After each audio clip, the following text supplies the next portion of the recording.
In this video, I will show you how to create a WhatsApp link in 2021 on any iPhone and on any Android device. It's actually a very simple tutorial. So if you appreciate me making a video just like this, make sure you give me a like for the YouTube algorithm, subscribe if you are new, and hey, if you have any questions whatsoever around the video, let me know in the comment section down below. By the way, let me know which country are you watching this video from. I'm really curious to see that.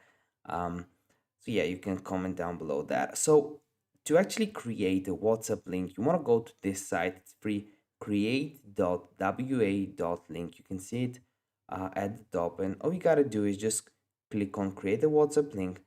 Type in your phone number. I'm just going to type in a random phone number, something like this.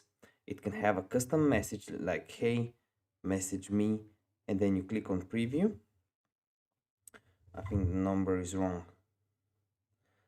Let me add this. Maybe that would be good. Generate my link, and here it is. This is the link, and people can use this link to add you, text you, message you, and whatever. It's very simple.